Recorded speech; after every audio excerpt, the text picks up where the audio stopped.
Gambar atau rekaman yang diambil oleh juru foto maupun kameramen sering membuat kita terpana. Kita kemudian tahu apa yang terjadi di belahan dunia manapun juga melalui mereka.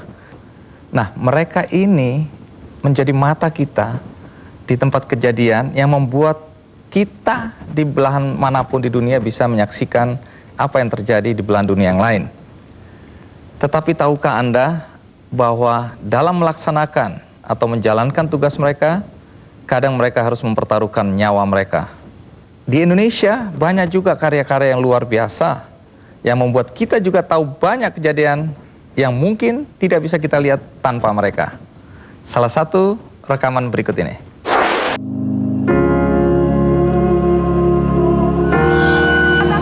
Pesawat Garuda tujuan Yogyakarta dari Jakarta mengalami kecelakaan saat akan mendarat pada 7 Maret 2007.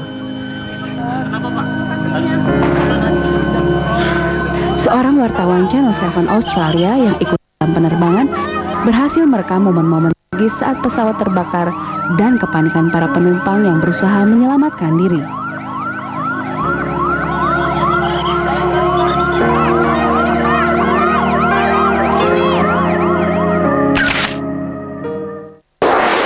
Ya, ini gambar yang luar biasa yang diambil oleh Wayan. Kebetulan dia adalah koresponden dari Channel 7, sebuah stasiun televisi di Australia. Wayan beralangan datang ke studio, tapi dia ada di Bali untuk bisa menjelaskan apa yang terjadi ketika gambar itu diambil. Wayan, apa kabar? Baik, Bang. Bagaimana ceritanya sampai Anda bisa mengambil gambar yang dramatis itu, Wayan? Ya, sebetulnya itu adalah bagian dari tugas saya sendiri sebagai kameramen yang ditugaskan oleh Australian Broadcasting untuk meliput kegiatan Alexander Donner waktu itu yang mau berkunjung ke Muhammadiyah, Universitas Muhammadiyah maksud saya. Saya kebetulan ada di pesawat itu, pesawat pertama dari Jakarta menuju Yogyakarta waktu itu. Nah, coba ceritakan detik-detik ketika peristiwa itu terjadi, Wayan. Kira-kira 5 menit sebelum pesawat landing dan saat sebelum landing pun artinya kru cabin tidak melaporkan bahwa pesawat akan turun atau bagaimana keadaan pesawat waktu itu, kru cabin tidak sama sekali tidak memberi tahu kepada penumpang begitu. Kebetulan cuaca juga di sana sangat bagus.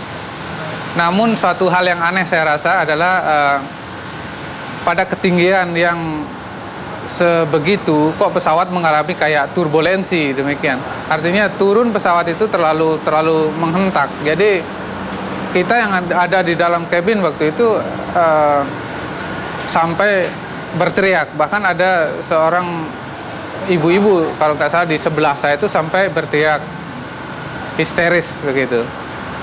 Nah, menjelang mendarat pesawat itu saya rasa masih dalam kecepatan yang tinggi dan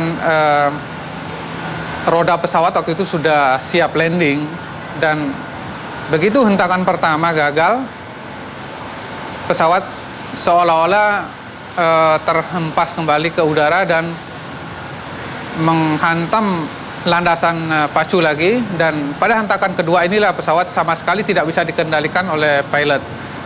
Dan pesawat dengan kecepatan yang cukup tinggi itu menerjang pembatas lalu ya terjadilah. Tapi bagaimana dalam situasi seperti itu Wayan masih sempat mengambil kamera dan merekam? Kebetulan waktu itu saya masih tenang dan saya sempat melihat ke bawah dan saya tidak pernah, artinya jauh-jauh dari kamera.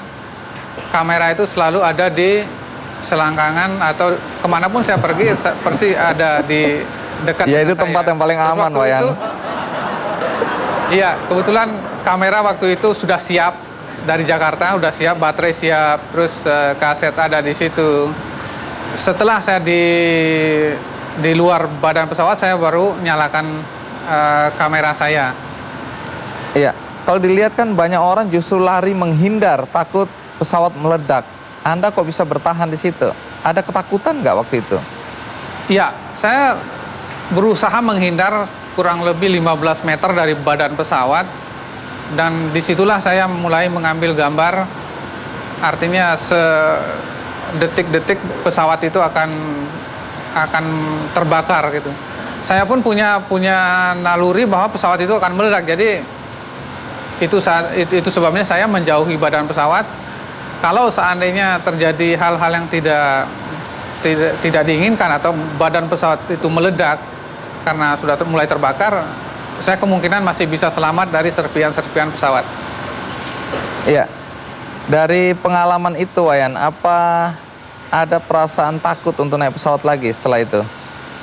Ya jelas Bang, saya terbang terakhir dari Singapura ke Jakarta. Waktu itu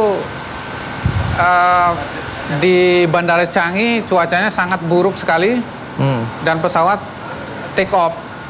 Saya waktu itu betul-betul keringat dingin dan sampai di Jakarta saya nggak bisa tenang, dan saya berangkat dari Jakarta mestinya ganti pesawat, dan akhirnya saya putuskan untuk pergi ke Rawamangun cari bis dan berangkat ke Denpasar waktu itu. 24 jam non-stop saya di jalan.